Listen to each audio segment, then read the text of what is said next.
ಕೈವಲ್ಯ ಪದ್ಧತಿಯ ಶಿವಕಾರುಣ್ಯ ಸ್ಥಳದ ಮೊದಲನೆಯ ಒಂದು ಪದ್ಯ. ಶ್ರೀ ಗುರುವಚನೋಪದೇಶವನ್ನು ಆಲಿಸಿದಾಗಳಹುದು ನರರಿಗೆ ಮುಕ್ತಿ ಅನ್ನುವಂಥ ಒಂದು ಪದ್ಯದ ಒಂದು ಚರಣವನ್ನು ಆಧರಿಸಿ ಎಲ್ಲ ಪೂಜ್ಯರು ನಮಗೆ ಉಪದೇಶಾಮೃತವನ್ನು ನೀಡವರು. ದುರಿತ ಕರ್ಮವನ್ನು ಅಲ್ಲದಿರು ಪುಣ್ಯವನ್ನೇ ಮಾಡುವಂಥ ಮಹಾತ್ಮರು ನಮ್ಮನ್ನು ಹೇಳ್ತಾರೆ. ದುರಿತ ಅಂದ್ರೆ ಪಾಪ. ಆ ಪಾಪ ಏನು ಮಾಡ್ತದ್ರಿ ಅಂತ ಕೇಳಿದ್ರೆ ದುಃಖವನ್ನು ಕೊಡ್ತದೆ. ಅದಕ್ಕೆ ತುಳಸಿದಾಸರು ಹೇಳಿದರು, ಬಿನಾ ಪಾಪಸೆ ದುಃಖನ ಹೋತ. ನಮಗೆ ಯಾವುದರಿಂದಲೇ ಎದರ್ಲಿಂದಲೇ ದುಃಖ ಆಗ್ಯದ ಅಂದ್ರೆ ಅದು ಅವರಲ್ಲಿಂದ ದುಃಖ ಆಯ್ತು ರೀ, ಇವ್ರಲಿಂದ ದುಃಖ ಆಯ್ತು ರೀ, ರೋಗದಿಂದ ದುಃಖ ಆಯ್ತು, ಎದರ್ಲಿಂದಲೇ ದುಃಖ ಆಗಲಿ. ಆ ದುಃಖ ಎದಕ್ಕೆ ಬರ್ತದೆ ಅಂತ ಕೇಳಿದ್ರೆ ನಮ್ಮ ಪಾಪದಿಂದನೇ ದುಃಖ ಬರ್ತದೆ. ಅದಕ್ಕಾಗಿ ಶ್ರೀಮನ್ ನಿಜಗುಣ ಶಿವಗಳು ದುರಿತ ಕರ್ಮವನ್ನು ಒಲ್ಲದಿರು ಬಹಳ ಚಂದ ಶಬ್ದವನ್ನು ಇಟ್ಟಿದ್ದಾರೆ ಅವ್ರಿಗೆ. ಪಾಪ ಕರ್ಮ ಮಾಡಬೇಡ ಅಂತ ಅಲ್ಲಿಲ್ಲ ಅವರಿಲ್ಲಿ. ಮಾಡಬೇಡ ಅಂದ್ರೆ ಒಂದು ಮಾತು ಬೇರೆ, ಮಾಡಬೇಡ ಅಂದಿಲ್ಲ, ಒಲ್ಲದಿರು ಅಂತ ಹೇಳ್ತಾರೆ ಭಾಳ ಚಂದ. ಯಾಕಂತ ಕೇಳಿದ್ರೆ ನಮ್ಮ ಮನಸ್ಸಿಗೆ ಅನ್ನಿಸ್ತು ಅಂದ್ರೆ ಆ ಕಾರ್ಯನೇ ನಾವು ಮಾಡೋಂಗಿಲ್ಲ. ಎಷ್ಟು ಚಲೋರೇ ಇರಲಿ ಕೆಟ್ಟರೇ ಇರಲಿ, ಇಲ್ಲಿ ಬರಬೇಕು ಅನ್ನಿಸ್ತು, ಪ್ರವಚನ ಕೇಳಬೇಕು ಅನ್ನಿಸ್ತಂದ್ರೆ ಎಷ್ಟು ದೂರ ಇರಲಿ, ಎಷ್ಟು ಹೈರಾಣ ಆಗಲಿ ನಾವು ಬರ್ತೇವೆ. ನಮ್ಮ ಮನಸ್ಸಿಗೆ ಅನ್ನಿಸ್ತಂದ್ರೆ ಇಲ್ಲೇ ಅಲ್ಲೇ ಕೂತಿದ್ದೇವೆ ಅಂದ್ರೂ ಸಹಿತ ಒಳಗೆ ಬರ್ಲಿಕ್ಕೆ ಅನ್ನಿಸ್ತದೆ. ಯಾಕ್ರಿ ಅಂದ್ರೆ ಅನ್ನಿಸ್ತು ಬಿಡ್ರಿ ಇವತ್ತಾ ಅಂತೀವಿ ನಾವು. ಅದಕ್ಕೆ ಅನ್ನಿಸ್ತು ಅಂದ್ರೆ ಕಾರ್ಯ ಮಾಡೋಂಗಿಲ್ಲ ಮನುಷ್ಯ. ಮಾಡಬೇಡ ಅಂದ್ರೆ ಮನಸ್ಸಿನೊಳಗೆ ಇಚ್ಛಾ ಇತ್ತಂದ್ರೆ ಮಾಡೇ ಮಾಡ್ತಾನೆ. ಶ್ರೀಮನ್ ನಿಜಗುಣ ಶಿವಗಳು ಭಾಳ ಸುಂದರ ಶಬ್ದ ಇಟ್ಟಿದ್ದಾರೆ. ಏನಂತ ಒಲ್ಲದಿರು ಅಂದ್ರೆ ಅನ್ನಿಸ್ಬೇಕು ನಮ್ಮ ಮನಸ್ಸಿಗೆ. ಅನ್ನಿಸ್ತಂದ್ರೆ ತಾನೇ ಬಿಟ್ಟು ಬಿಡ್ತಾನ ಅಂತ. ಅದಕ್ಕಾಗಿ ಭಾಳ ಸುಂದರ ಮಾತುಗಳನ್ನು ಅವ್ರು ಇಲ್ಲಿ ಹೇಳ್ತಾರೆ. ಆ ದುರಿತ ಪಾಪ ನಮ್ಮನ್ನು ಏನು ಮಾಡ್ತದ್ರಿ ಅಂತ ಕೇಳಿದ್ರೆ ಇಲ್ಲಿ ಅಷ್ಟೇ ದುಃಖ ಕೊಡುವುದಲ್ಲ, ಜನ್ಮ ಜನ್ಮದಲ್ಲಿಯೂ ದುಃಖ ಕೊಡ್ತದೆ. ಪಾಪಾನುಗುಣದಿಂದ ಗಿಡಮರ ಕ್ರಿಮಿಗಳ ರೂಪಾಗಿ ಕೀಟ ಪತಂಗಾಗಿದೆಯಾಗಿ ಮೇಲಾ ಪಶುರೂಪವಾಗಿ ಬಹುಬಾಧೆ ಗಲಿಸಿ. ನೋಡ್ರಿ, ಕೀಟ ಪತಂಗ ಕ್ರಿಮಿ ಕೀಟ ಪಶು ಪಕ್ಷಿಗಳಾಗಿ ಹುಟ್ಟುತ್ತೀವಿ ಅಂತ ಹೇಳ್ತಾರೆ. ಅದಕ್ಕೆ ಶ್ರೀಮನ್ ನಿಜಗುಣ ಶಿವಗಳು ಮತ್ತೊಂದು ಕಡೆ ಹೇಳಿದರು, ದುರಿತ ಎಳ್ಳಿನೆತನಾದರೂ ನೇತಿಗಳಿಯುವುದೇ ಚಂದಮಮ. ನೋಡ್ರಿ, ಸ್ವಲ್ಪ ಅದ ಅಂತ ಅನ್ಬೇಡ, ಎಷ್ಟೇ ಪಾಪ ನಮ್ಮ ಕಡೆಯಿಂದ ಗಡಿಸ್ತದಂದ್ರೆ ಅದು ಬಿಟ್ಟು ಬಿಡು ಅಂತ ಹೇಳ್ತಾರೆ. ಯಾಕಂದ್ರೆ ಸ್ವಲ್ಪ ಅಂದರೂ ಸಹಿತ ಅದು ಎಟ್ಟೇ ಮಾಡಿದರೂ ದುಃಖ ಕೊಡ್ತದೆ. ಒಬ್ಬ ಮನುಷ್ಯ ಕಳ್ತನ ಮಾಡಿಕೊಂಡು ಮನೆಯಿಂದೆಲ್ಲ ಗಂಟು ಕಟ್ಕೊಂಡು ಹೊರಗೆ ಹೊಂಟಿದ್ದ. ಬರುವಾಗ ಏನಾಯ್ತಂದ್ರೆ ದಾರಿ ಒಳಗೊಂದು ಎಮ್ಮೆ ಕುಂತಿತ್ತ. ಅವ ದಾಟಿ ಹೋಗ್ಬೇಕನ್ನೋದ್ರೊಳಗೆ ಎದ್ದು ನಿಂತ ಎಮ್ಮೆ. ಎದ್ದು ನಿಂತ ಕೂಡಲೇ ಅವ ಈ ಕಡೆ ಬಿದ್ದ, ಗಂಟು ಆ ಕಡೆ ಬಿತ್ತು, ಬಂಗಾರದ ಎಲ್ಲ ಕಟ್ಕೊಂಡು ಹೊಂಟಿದ್ದ. ಆವಾಗ ಎಮ್ಮೆ ಕೆಟ್ಟ ಗಣ್ಣಿಲೆ ನೋಡಿ ಅಂತತ್ತ, ಅಬ್ಬಬ್ಬ ಏನಂದ್ರೆ ಅಷ್ಟಕ್ಕೆಷ್ಟು ಅಂತಂತ. ಅವ ಕಳ್ಳ ಗಾಬರಿಯಾಗಿ ನೋಡಕತ್ತ, ಎಮ್ಮೆ ಮಾತಾಡ್ತದಲ್ಲಪ್ಪ, ಇದೇನು ವಿಚಿತ್ರ ಅಂದ. ಹಂಗಂದ್ರೆ ಏನು ಅಂದವ. ಆವಾಗ ಎಮ್ಮೆ ಹೇಳ್ತಂತ, ನಾನು ಹಿಂದಿನ ಜನ್ಮದೊಳಗೆ ಈ ಮನೆಯೊಳಗೆ ಆಳು ಮನುಷ್ಯ ಇದ್ದೆ. ಬ್ಯಾಸ್ಗಿದಿಂದಾಗ ಒಂದು ಚರಿಗೆ ಮಜ್ಜಿಗೆ ಕದ್ದು ಕುಡ್ದೀನಿ.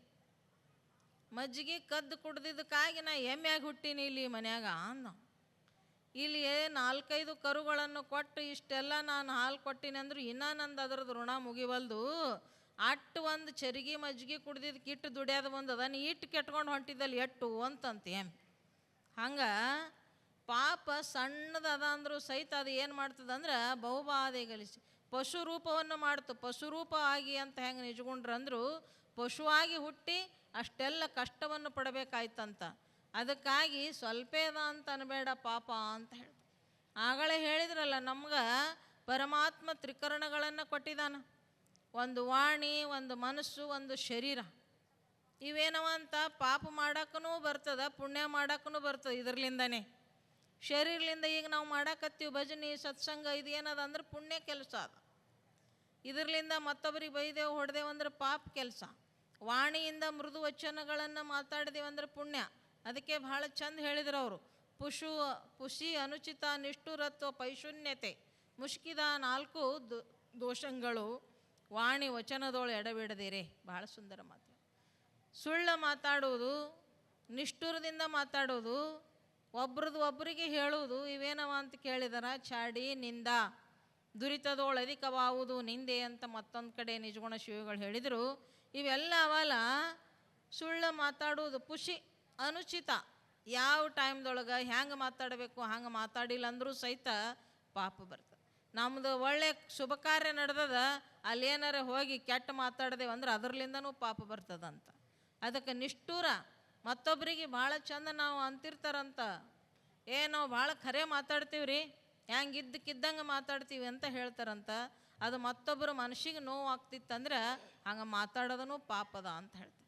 ಅದಕ್ಕೆ ಸದ್ಗುರುನಾಥ ಸಿದ್ಧಾರೂಢ ಅಪ್ಪ ಎಷ್ಟು ಕರುಣಾಮಯಿ, ಎಂಥವ್ರಲ್ಲಿನೂ ಸಹಿತ ಎಷ್ಟು ವಿನಯದಿಂದ ಮಾತಾಡ್ತಿದ್ರು ಅವರು. ಯಾರೋ ಒಬ್ಬ ಮನುಷ್ಯ ಸಣ್ಣ ಹುಡುಗ, ವಯಸ್ಸಿನ ಹುಡುಗ ಶಿವರಾತ್ರಿ ಜಾತ್ರೆಗೆ ಬಂದಿದ್ದಂತ. ಈಗಿನಂಗೆ ಇರ್ತಿದ್ದಿಲ್ಲ ಅವಾಗ, ಎಲ್ಲರೂ ತಲೆ ಮೇಲೆ ರುಮಾಲ ಹಾಕ್ಕೊಂಡು ಬರ್ತಿದ್ರು.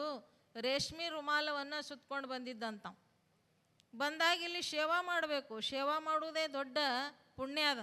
ಸೇವಾದಂಥ ಪುಣ್ಯ ಯಾವುದಲ್ಲ, ಸೇವಾ ಮಾಡ್ಬೇಕಂತ ತಿಳ್ಕೊಂಡು ಅವ ಒಂದು ಕಡೆ ಇಟ್ಟು ಸೇವಾ ಮಾಡ್ತಿದ್ದ ಮನುಷ್ಯ. ಸೇವಾ ಮಾಡುವಾಗ ಯಾವನೋ ಒಬ್ಬ ಮುತ್ಯ ಆ ರುಮಾಲ್ ಮೇಲೆ ಮನಸ್ಸಾಯ್ತೇನೆ ಅವನಿಗೆ ತಲೆ ಕಟ್ಕೊಳ್ಳೋದು ಪೇಟ, ಅದು ತೆಗೆದಿಟ್ಕೊಂಡ, ಇಟ್ಕೊಂಡ ಮೇಲೆ ಆ ಹುಡುಗನಿಗೆ ಬಹಳ ಕೆಟ್ಟ ಅನ್ನಿಸ್ತು. ನನ್ನ ತಲೆ ಮ್ಯಾಗಿನ ರುಮಾಲ್ ಹೋಯ್ತಲ್ಲ, ನಾ ಹ್ಯಾಂಗೆ ಮಾಡಲಿ ಅಂತ ಅಳ್ಕೋತ ಅಷ್ಟೇ ಅಲ್ಲದೆ ಅಜ್ಜವ್ರ ಬಳಿ ಹೋದ. ನನ್ನ ತಲೆ ಮೇಲೆ ರುಮಾಲ್ ಹೋಗ್ಯದ, ನಮ್ಮ ಮನೆಗೆ ಬದಲೇ ಬ್ಯಾಡ ಅನ್ನಕತ್ತಿದ್ರು, ನಾ ಬಂದೆ, ನನ್ನ ತಲೆ ಮೇಲೆ ರುಮಾಲ್ ಟೋಪಿ ಇದು ಹೋಗ್ಯದ ಅಂತ ಅಳ್ತಿದ್ದ. ಆವಾಗ ಸದ್ಗುರುನಾಥನಿಗೆ ಗೊತ್ತಿರಲಾರ್ದು ಏನದ. ಆವಾಗ ಅವ್ರಂದ್ರು, ಅಲ್ಲಿ ಆ ದಾಸೋಗದಾಗ ಒಬ್ಬ ಮುತ್ಯ ಅಡುಗೆ ಮಾಡಕತ್ತಾನ, ಅವನಿಗೆ ಕರ್ಕೊಂಡು ಬರ್ರಿ ಅಂದರು. ಕರ್ಕೊಂಡು ಬಂದ ಬಳಕ ಸಿದ್ಧಾರೂಢ ಅಪ್ಪ ಅಂತಾನ ಅವನಿಗೆ, ಇವ್ರು ರುಮಾಲ್ ಕದ್ದಿದ್ದು ಕೊಡು ಅಲ್ಲಿಲ್ಲ ಅವರು. ಅವ್ರೇನಂದ್ರಂದ್ರೆ, ಅಜ್ಜ ಈ ರುಮಾಲ್ ಕಳಿತದಂತ ತಿಳ್ಕೊಂಡು ಆ ಉಪ್ಪಿನ ಚೀಲದ ಹಿಂದೆ ಇಟ್ಟಿಯಲ್ಲಪ್ಪ ತಂದು ಕೊಡು ಅಂದ್ರಂತ ನೋಡ್ರಿ. ಅದಕ್ಕೆ ಆ ಸದ್ಗುರುನಾಥ ಎಂಥದ್ದನ್ನು ಅವರಿಂದ ನಾವು ಅವ್ರ ಚರಿತ್ರೆಯಿಂದ ನಾವು ಏನೇನು ಭಾಳಷ್ಟು ಕಲಿಬೇಕಾದಂಥದ್ದದ ಅಂಥ ಸದ್ಗುರುನಾಥನ ಈ ದಿವ್ಯ ಭವ್ಯ ಕಾರ್ಯಕ್ರಮ. ಅಂಥ ಸದ್ಗುರುನಾಥನ ಸ್ವರೂಪಿಗಳಾದ ಎಲ್ಲ ಪೂಜ್ಯರು ನಮಗೆ ಬಹುಸುಂದರವಾದ ವಿಷಯಗಳ ಬಗ್ಗೆ ಉಪದೇಶಾಮೃತವನ್ನು ನೀಡ್ತಾ ಇದ್ದಾರೆ. ಅದನ್ನು ಮನಸ್ಸಿನಲ್ಲಿ ಇಟ್ಕೊಂಡು ನಾವು ಮನನ ಚಿಂತನೆ ಮಾಡಿದೆವಂದ್ರೆ ನಮ್ಮ ಜೀವನ ಕಲ್ಯಾಣ ಆಗ್ತದೆ.